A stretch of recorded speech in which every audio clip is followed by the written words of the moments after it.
రాష్ట్రంలో పారిశ్రామిక అవసరాలకు సముద్ర జలాల వినియోగంపై సర్కారు దృష్టి సారించింది. సౌరశక్తితో పనిచేసే యంత్రాల ద్వారా ఉప్పు నీటిని మంచినీటిగా శుద్ధి చేసే పరిజ్ఞానాన్ని ఇందుకు త్వరలోనే అందుబాటులోకి తీసుకొచ్చేలా ప్రణాళికలు సిద్ధం చేస్తోంది.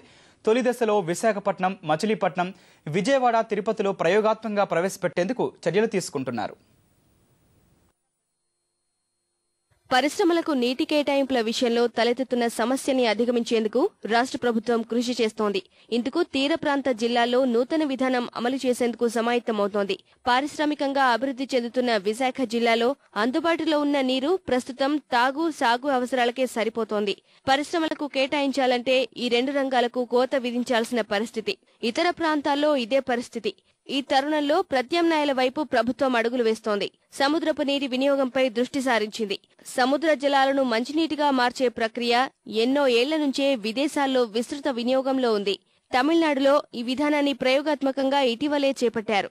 ఇదే ప్రక్రియను రాష్ట్రంలోని పారిశ్రామిక అవసరాల కోసం అమలు చేయాలని ప్రభుత్వం యోచిస్తోంది. తీర ప్రాంత జిల్లాల్లో ఈ కొత్త పరిజ్ఞానాన్ని వినియోగించే బాధ్యతను మౌలిక సదుపాయాలు, పురపాలక శాఖలకు అప్పగించనున్నారు. సముద్రపు నీటిని మంచినీరుగా శుద్ధి చేసేందుకు విద్యుత్ వినియోగం చాలా ఎక్కువ అవుతుంది.